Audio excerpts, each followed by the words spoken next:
Hey guys, Marshall from Going Gear, SHOT Show 2016 in Las Vegas. So in previous years, I've done some of my favorite things ever at SHOT Show, which was interviewing some knife makers. I love doing that. I love talking to the guys that make and design the things that are in our pockets every day. I think it's super interesting.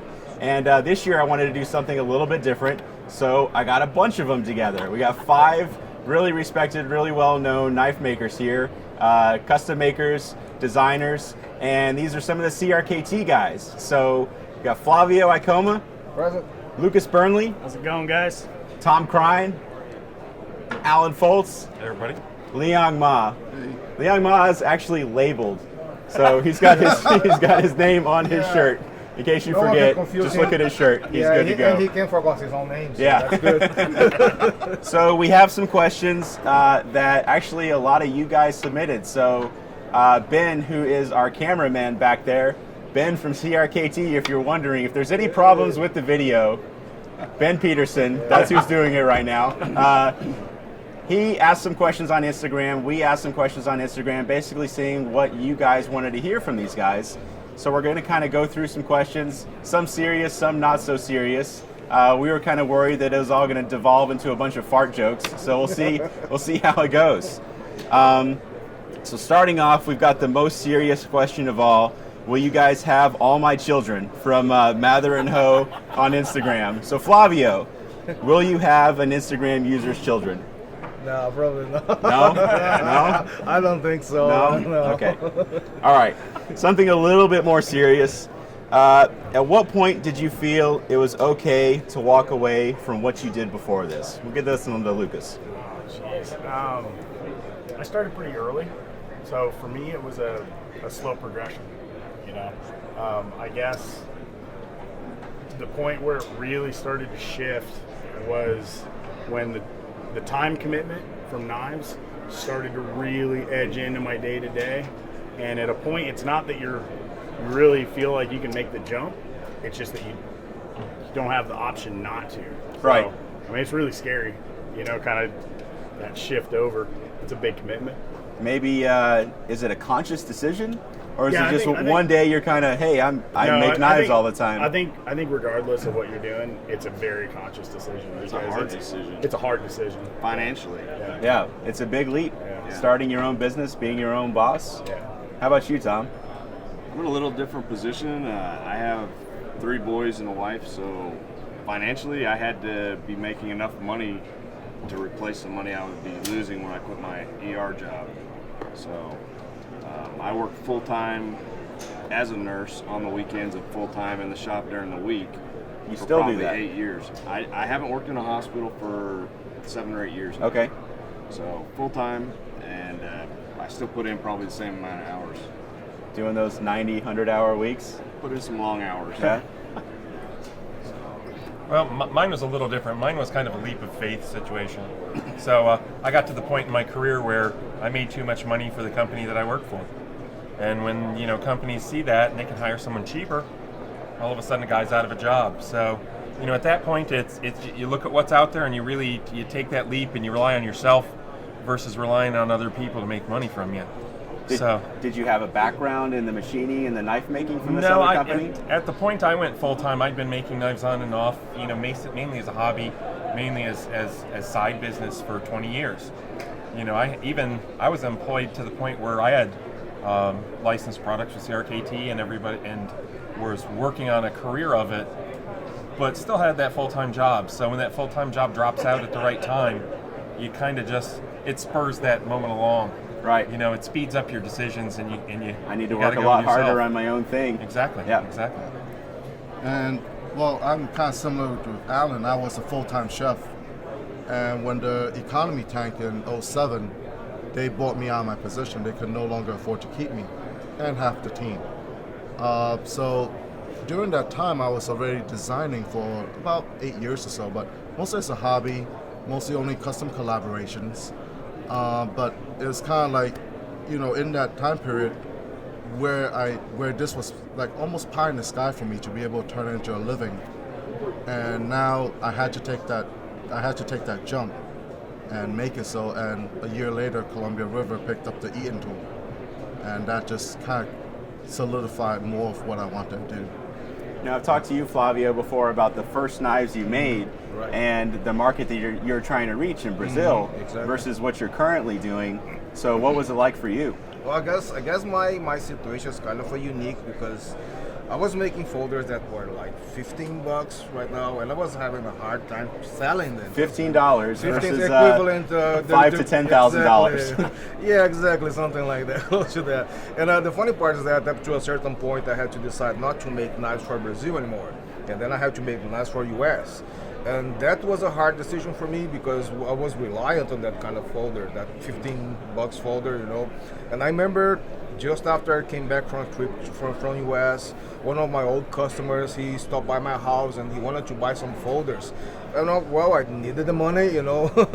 And then, but I thought, okay, so I have to make this decision now. And I said, no, I'm sorry, but I can't make those folders because I'm trying to sell folders to US, you know, I'm gonna do something different, and he was not willing to buy the new stuff. And then he said, okay, sorry, but so I understand, good luck for you. And he jumped on his truck and leave. And I was thinking, what the hell did I do, man? I almost run after the guy, you know. And that was a scary moment because you realize that there is no way back. Right, you know? giving There's up no money for something else is exactly, hard. for something you don't have yet. You know, Right. for a kind of a dream.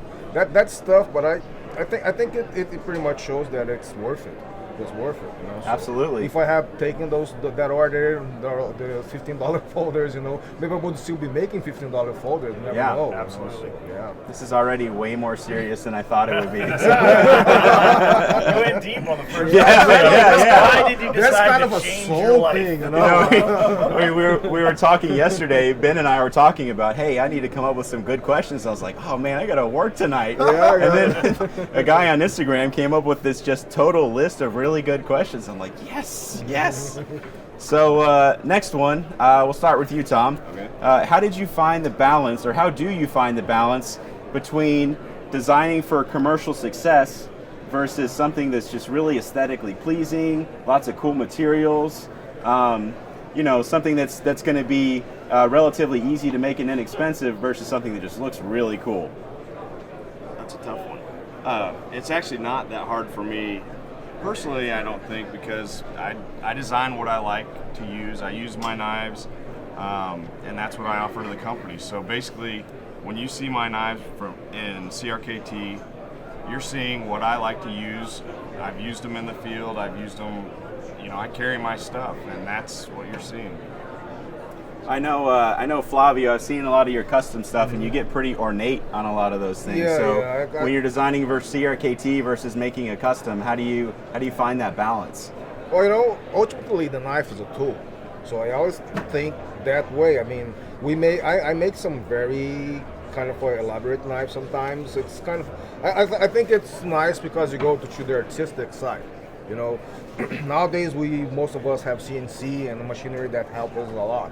It's not that easy as people think it is, but it's nice to have something like very, very artistic, completely handmade, like I do the carvings, for example. But that doesn't apply for CRKT. So when I work for CRKT, I have more like a tool in mind. Although ultimately they both are tools. Even if my most expensive knives are tools as well. You know, so there's not much of a difference. You have just to stop and think about, well, okay, so is that really going to be necessary for that kind of knife? Shouldn't that be just for the custom stuff? You know, because the mentality behind the custom stuff is that up to a certain point, our customer is actually willing to pay a lot of money for us, and that's good. And I always think about, you know, I guess this guy deserves something else of my personal work, something that's not really necessary for the production, but doesn't necessarily means you're not putting the best of you in that design as a tool. As something that you're going to go or will have to rely on. The design for CRKT and the custom are pretty much the same. You know, we just go for the details. You know, so that's pretty much the essence. So Alan, when you're designing a knife, do you have a specific price point in mind when you start? Not particularly. It really to me, the designs are rather natural. So I design a lot more than I really produce. So I kind of take it in stages where I will design something or design a few things at one time, and then I'll see amongst those what really speaks to me. So if there's a design in there that really, I can visualize in specific materials, I go that direction. So I tend to categorize knives. I'll have hard use knives that are very simple, and a gentleman's knife I will consider in a higher kind of materials and things like that. So I try to cater the knife and the materials to the design rather than the other way around. So I don't really keep the price point in mind. It's more of how the design speaks to me as far as what I think it would look good in, and those things add into the price. It really.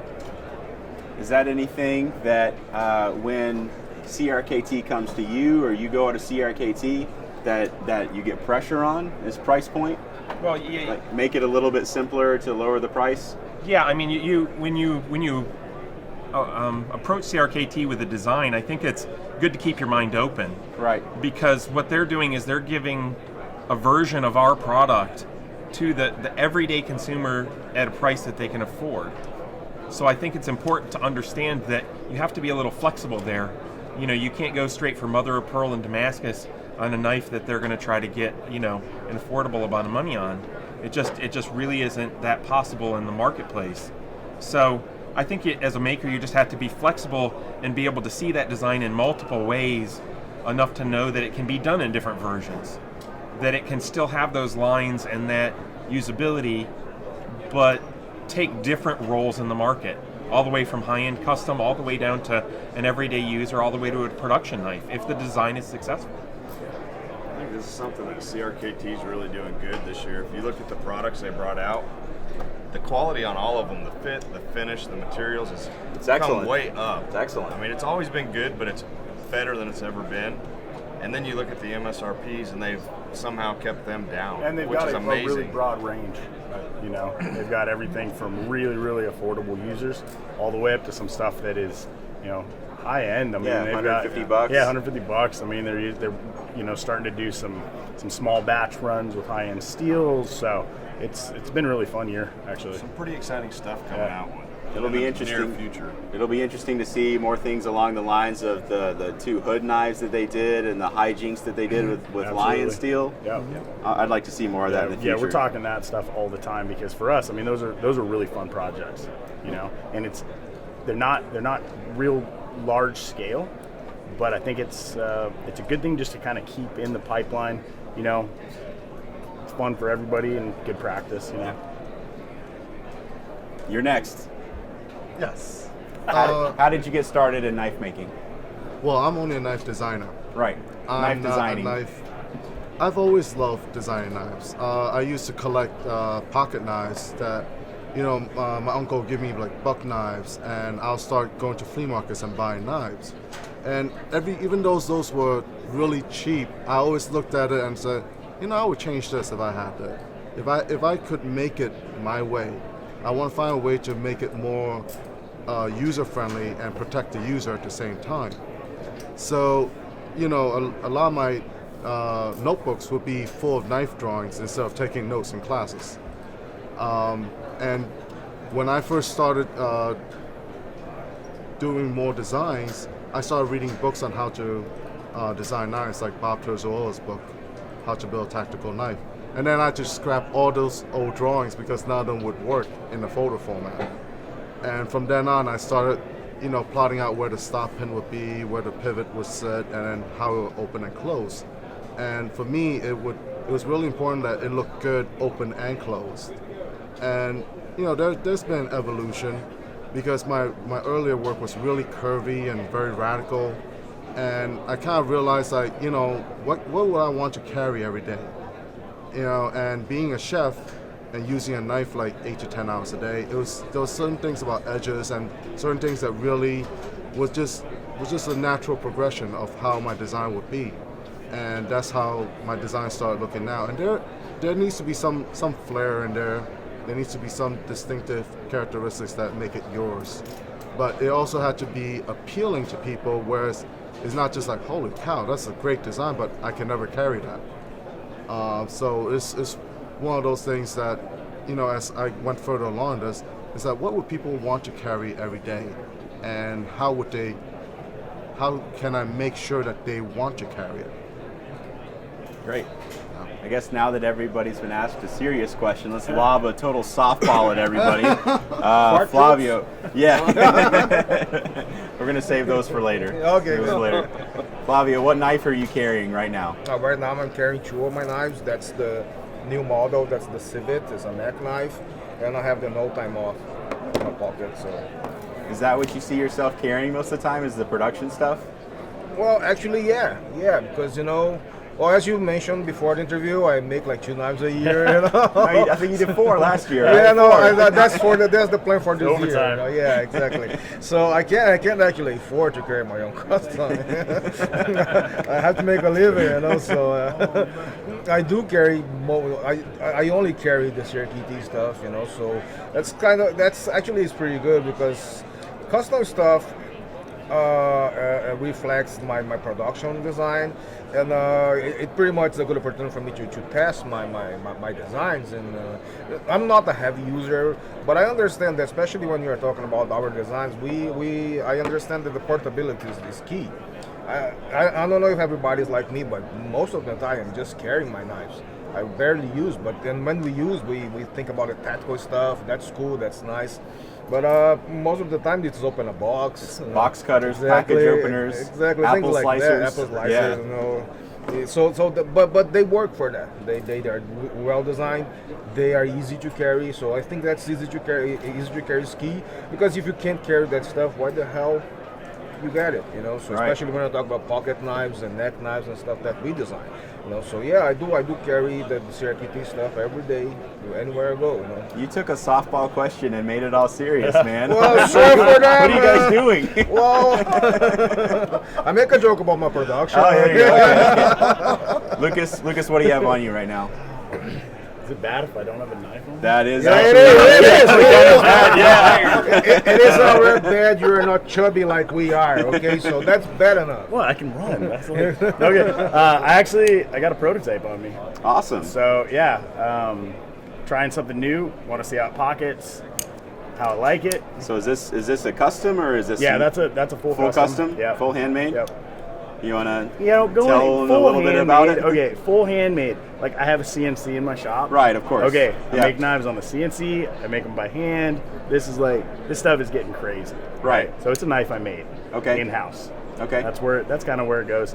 I think there was another question that somebody was asking about the sketches.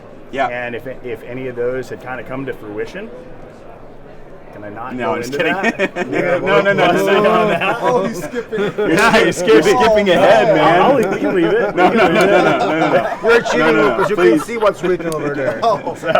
He's cheating. He's looking at the question. That's yeah. why he goes, "Oh." No, Okay. please tell us. Okay, so yeah, basically this is the first knife that's come out of that sketch project. So What number was that? this is day 69. Of course. Becoming of course it is. the model 69. So this will be forever known as the M69. Nice. What is the sketch project? Sketch project is basically something that my fiance came up with because I was complaining about. Basically, I was getting ready for a show, and I was just like, I'm not having enough time to focus on design. All I'm doing is working crazy hours in the shop, and I'm feeling really like you're in a stagnant. rut? Yeah, exactly. And so she basically said, look, do a sketch every day. She's like, you can do one a day for the next year. And at first, I was like, oh my God, it's ridiculous. Yeah. And I realized, like, again, it's a little bit of a challenge. And for me, the design aspect is something that I try to train into myself. I don't want it to hit me only when I'm feeling creative. I want to be able to turn it on. Right. And so I thought, like anything else, practice makes better. Right. So I started doing it, and I'm 170 days in. I miss days during show prep. Like, I haven't done one while we're in shot. I'll make up for it. So the goal is to do 365, and I'll probably segue that into another project because it's a small amount of time committed, but that time adds up Right. to a huge volume of work.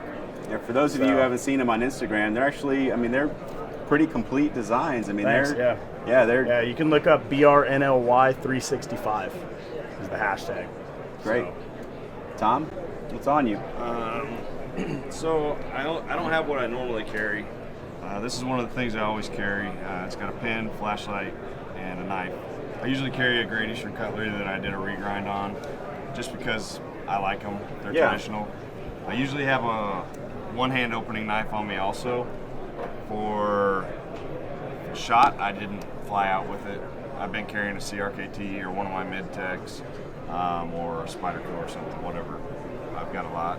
Cool. And then I usually carry a fixed blade too, and this is a new fixed blade, a new model that I came out with maybe 3 or 4 weeks ago, and it's one that I designed for myself. So this is handmade, full custom. Full custom. Alan, what you got? Well, today I was carrying the new CRKT minimalist that came out, the black drop point, and I tend to carry some unique things. I tend to carry things that either didn't work out in the shop or were a little different. And this is a folder I built one-off, and what I do is I hold classes for knife makers that are just starting to build folders. And I think when I started building folders, it was a very intimidating time. There's so much little detail and design that goes into it that really just getting over that hurdle and getting past that in your mind is the hardest part. It's really not that hard. So I'll take makers that are trying to learn something specific, especially for folders, into my shop for a 3-day workshop or 4-day workshop, and we'll build knives. So I'll design things at that point that I just want to build. It's not orders, it's not new designs that I think are going to go into production, but they're one-of-a-kind pieces so that I can show somebody from beginning to end how to build that folding knife. Yeah. So this is one that just in the class it just spoke to me. I just liked the lines of it. I liked how it held. So I mean it was just really nice, and I beat on it. You know, it's a little fancy to beat on, but you know it's a using knife. It goes in my pocket every day. It's nice. Thank you. So I like the memories that are behind a knife, as well as I like the design. So if I can remember when I did it and who I did it with, it's almost like a group of friends, you know, and this brings back the memories every time. So I kind of like the ties that it has in with life and everything else. Sure. So sentimental. Yeah. So I personally carry a CRKT Viva every day with my keys, and it's just something that goes on my belt loop, and you know my keys are there, my house keys and my car keys. But I usually carry one of my own production folders, and I would like tweak them and stuff. So this one's a new model, but I had another maker replace one of the titanium scales with carbon fiber. Okay. Because I want to see how light I can get them. Sure. And just to see like if I like it. So I'll when I get a sample, I will carry the folder, and I would go and see like what I can do better on the next model, or if I can get it better now, and then contact the factory and be like, hey, I need you to do this, you know, and see. And then usually they're very accommodating, and they're like, sure, we'll do it, you know, and that way I can make a product better for people who buy my knives. And I try to do that. Great. Lucas, what advice do you give to new knife makers? Oh man, that's so broad. Don't because- start. No, never. You know what? Get a job. Here's the deal. Don't do it. Here's the Get a deal. job. No, that's never it. When I started, I had a lot of people tell me all the things I couldn't do. Like, it's stereotypical. Yeah. You know, you can't make a living at it. Yep. You know, it's the market's saturated. You know, I mean, there's so many things where there's so many reasons not to start. And I guess if a guy's already on the path to doing it, he's already started. Like, you do it because you have to have a have passion. to. Yeah, it's a passion. I mean, it's not necessarily a rational decision, but I think that starting a small business never no, is. it never is, and it's never not safe. never about the bottom line. Right. Exactly. So you do it because you can't do anything else. Right. You know, it's what you want, where you want to be. So And you want to get rich. yeah, that's true. yeah, of course. What It's rarely like happens. anything else. How's that working out for everybody? No, not really good. Not yet. I make a good living, Yeah. and a living that I can be proud of. I've taken the risk, and through that, I can take 100% of what I've built, and I take 100% of the risk. So it's a trade-off, you know. So I tell guys to read everything they can, and to design. You know, at this point, learn CAD. Work on your CAD skills, work on your design skills, and learn how to to interact on a social level. I think a lot of us are kind of introverts. And when a customer's buying a knife, they're buying you as much as they're buying the knife. Right. So you gotta learn to build relationships in a small industry. Every time I talk to a maker or a manufacturer or dealer or anybody, I'm saying, why are you not on Instagram? Maybe Facebook not as much anymore, but why is somebody not making videos for you? You expose yourself to all these different people, and I think a lot of you guys, everybody does a really good job of all of that. And I think that's really, really important, and that's why you guys are sitting here right now. You have to today. I Yeah. mean, you have to do Instagram and Facebook, and the forums were a big part coming up. I don't think they're as much, as far as marketing, as much. They're not as necessary. They're still a good place to hang out. They're not as accessible. You know, it's a shame, but for a lot of us, when a time commitment is, you know, starting to be a little bit heavy, you're going to something that you can interact with people on a quick, you know, conversational level. And you can use your smartphone to upload pictures. Right. You know, I mean, it's fast. Just expose yourself somehow, it sounds like. Well, maybe not expose yourself. Right. There we go. We're back to it. Not that kind of, remember, we are here sharing rooms. It's not a good idea, you know. So. Anyone else have anything they'd like to say to somebody thinking about becoming a knife We're maker? trying to reach the most people that we can Right. now. So a format like Instagram really opens us up to people that we never could reach. You know, whether it's fashion or outdoorsmen or people who are in some type of training or military or law enforcement. You know, they're all on there, and we never knew that, you know, they would be interested in our products. So being able to just showcase your stuff on there, all of a sudden you get like multitude of followers. I mean, that's amazing, you know. So that's why it is important that people take it seriously and do it, but also have fun with it. Right. You know. Don't make it completely marketing. Yeah. That's what we try to do with a lot of our things, is make it a conversation with people like this. You know, we're having a conversation. I think knife makers today have it better than ever before. As far as people that want to become a knife maker, I mean, our group 20 years ago, nobody shared anything. You know, when I started, man, there were secrets, and you can't see how I do this or whatever. In the group we have now, if you want to be a knife maker, you're putting in your time, you're paying your dues. You can find a knife maker locally, and they'll kind of help you out. I've got people that come to my shop on a weekly basis. They ask me questions about tools, whatever. I help them with different things, and they just take off. And you know, you've got YouTube, you've got the forums. You know, when I started, there was a few books in the magazines, the trade magazines, and that was about it. You know, but in the last 15 years, 20 years, it's amazing. If you want to become a knife maker, you just have to do a little bit of research. The information's out there, and people are willing to help. And a lot of work. A lot of work. A little bit of research and a lot of work. I mean, you still need to pay your dues, and you got to grind blades. You can never read about grinding a blade and know how to grind a blade. You read about how to grind a blade, you get somebody to show you how to grind a blade, and then you grind 50 of them and jack them all up. And then you start to understand that you know nothing about grinding a blade, and you start actually learning. I mean, that's the bottom line. And if you can find somebody that can be there looking over your shoulder and helping you, your skills are going to jump. I mean, a lot of us figured this out mostly on our own. Yeah. And it took a lot of time and a lot of work, but with just a few nudges here and there, you know, how do you set your plunges? How do you grind your blades? That kind of stuff. All of a sudden, it's so much easier to do. I think a lot of it is as a new maker, is putting yourself in a situation, putting yourself in a mindset that you learn from every situation. No matter if it's learning from someone that has less experience than you, or learning from someone that has more experience than you, or learning from the internet. You need to put yourself in the mindset that you are taking in everything, even if that's not the way you do it. Because later on, that's going to adapt into your own style and your own ways of doing things. And you can learn from everything from a cabinet maker to a jewelry maker to somebody that fixes cars, body work, anything. There's processes in knife making that you can learn from almost any trade that's out there. So you need to keep your mind open, and where you can learn things is infinite. You can take that inspiration just to take in those little things, those little crafts, talk to other craftsmen, other trades completely, and see what they do, because those will all work into your craft yourself. As you develop your own skills, as you develop everything like that. What was your first knife?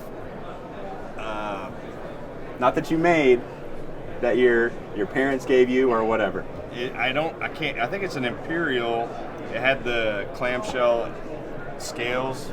They're like 99 cents at the hardware store, and I thought it was awesome.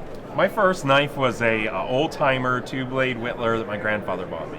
Awesome. I was actually going to come back to myself, but I had the same thing. So Good. I'm right there with you. I had a buck 110 with the brass bolsters and the wood scales. Still got it? Yep, still got that folder. Well, in my case, it's a so crappy folder that has no brand, no one knows about.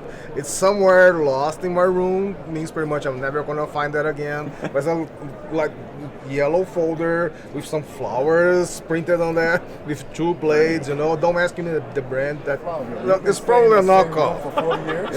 Yeah, exactly. And the folder is there. The folder is there somewhere. I don't know where it is. So that's was my first knife that I can remember. Lucas. 2-blade little slip joint that promptly got taken away after I got it because I was Cut apparently yourself not- with someone else? No, I pulled it out in the backyard on a friend, and the knife went away for a year or two. I think I was 6 or 7. So A lot of things I don't do it becoming anymore. clear. Yeah. That's because all your friends have knives. Yeah. Prison shanks. Yeah. Can't stop me, Dad. Alan, Yes, sir. who do you see as up and coming?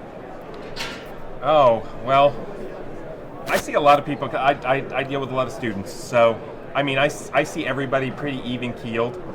I see a lot of different people coming up at different rates.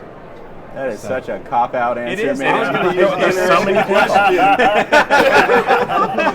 I want to hear a name. Liong, give me a name. Oh, I'm not going to be the one that gives you a name. I mean, I've I had think the Lucas pleasure. Burnley's doing pretty good. I've had the Thank you, pleasure thank of you. working with some of the greatest makers, and my job have continued to afford me to do that, to be able to work with great makers.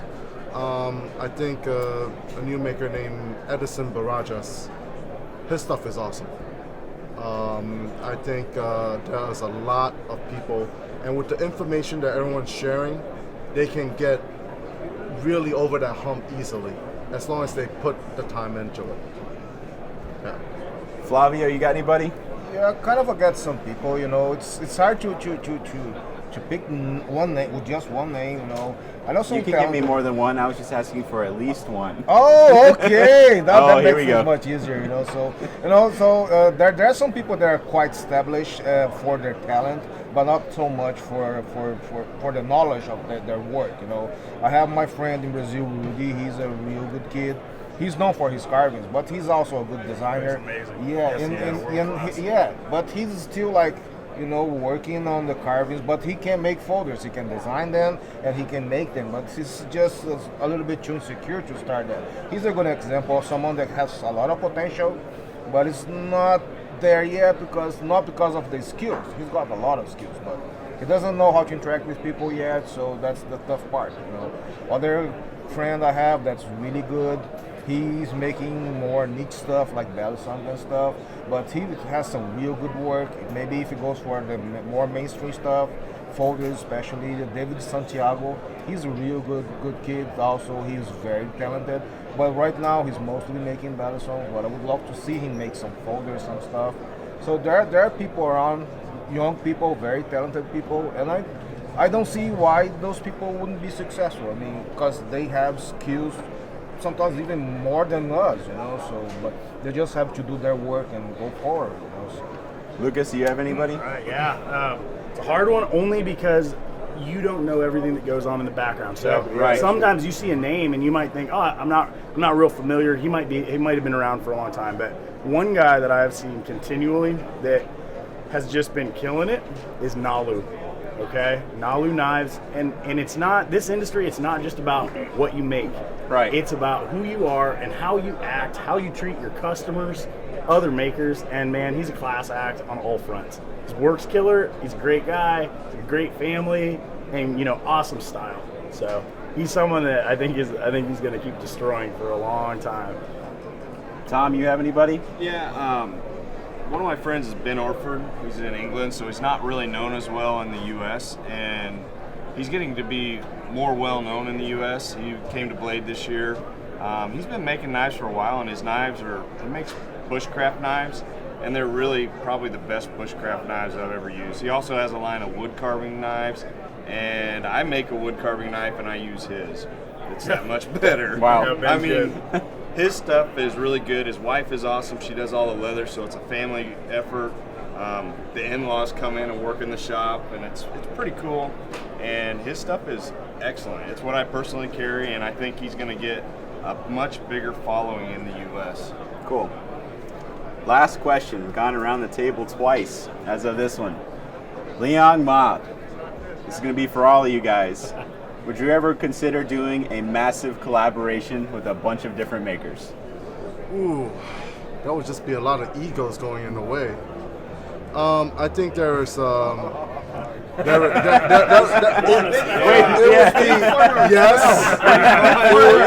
would be a yes. Way to be diplomatic. But there will have to be like multiple collaborations. Maybe not like 5 people doing one knife. Right. But maybe 2 people doing a fixed blade, and then another 2 doing folders, and then and different styles of folders, and maybe chef knives.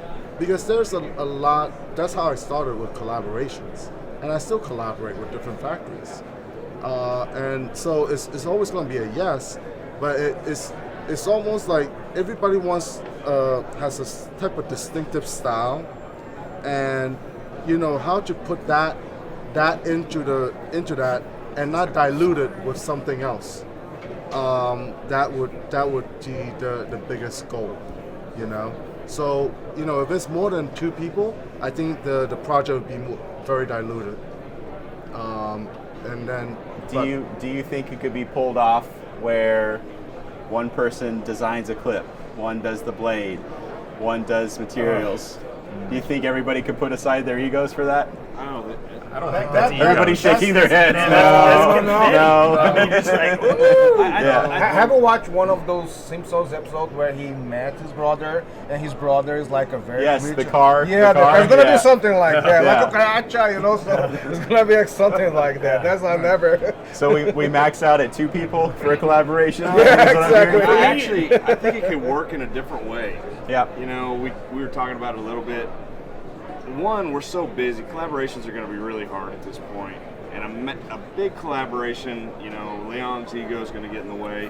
And, only me. well, that's what you said. No, but in all seriousness, if everybody puts stuff in on a knife, if you got more than 2, it's going to get crazy. The only way something like that would work is say, you have what Alan said is you have a basic style and everybody does their interpretation. And then you have a set of knives that would be the collaboration. But I think you get so many different things from makers. They have their own personal style that when they see something that has someone else's style as a part of it or as interwoven with it, you really have to almost be really good friends and work through it together. It's not where You a guys aren't collaboration. Well, I said good friends, but I think you see it as a whole, and you see it as a part of yourself. So it's almost opening yourself up to do a collaboration with somebody. I'm not saying it's a bad thing, but if you give 5 knife makers the same design, you're going to end up with 5 different knives. You really are. So a collaboration has to be very well balanced between the people that are involved. I think a large number of knife makers would be a logistical nightmare. Yeah. For me, it's less. I've actually done a lot of collaborations, custom collaborations. So the way that I look at that is I have no interest in having a knife designed for me and making it, okay, or sending drawings back and forth. If I'm going to do a collaboration, I'm going to that guy's shop. Exactly. That's Or what he's we've coming with done me. several Me and Tom times. have done a few. I've done them with Jens Anso, Jesper Voxnes, and that's because I like them. You guys are family, and so it's like that's where I find the interest. go Otherwise, hang I'll out. design my own stuff. Yeah. We get to go hang out, Right. spend a week or It's 2 the process. together, and make some I knives. think and have a good the time. big collabs are fun for things like fundraising. Where a bunch of guys build a knife together and auction it off, but it's never going to be as cohesive a design as No vision. exactly. I think the mastersmith guys can pull that off Sure, too because do it, they and they might do the disagree with same me. knife. You know, Right. I mean, basically. This is a different direction than I was going to go. But all right. It was all like him there, but it works. I'm really hoping no other knife makers watch this video. They're all going to be like, man, those freaking CRKT guys. That's bad. You just put Okay, yourself outlet that. Prank caller, prank No, we're not caller. editing anything out. But I mean, seriously. That's live, man. It's streaming. We're on right now. All right, I'm done. Where do I turn my shirt in? Well, that's it. Our camera guy and our sound guy have their hands both shaking, Yeah, so they did good. I think we're done. They did Hey. Thank you guys. This was awesome. I really enjoyed it. Hey, And let's do this again. Definitely. Let's do this again. All right. Thank you. Sounds good. Yeah. Okay, Take it where's the easy, guys. microphone rising up? What I'm thinking is, I'll go around asking people, like the first, we'll take turns being the first ones. Well, not we. I don't make anything. You'll take turns being the first ones to answer each question, and then other people can chime in. So that way we make sure we get kind of good coverage and yeah. Sound good? Where are we looking? Huh? Where are we looking? I think at each other, I think looking at the camera. Yeah, conversational. I think that's the most interesting. You know, Marshall. So, Marshall. Yeah. What? Hey, don't block me. Don't block me.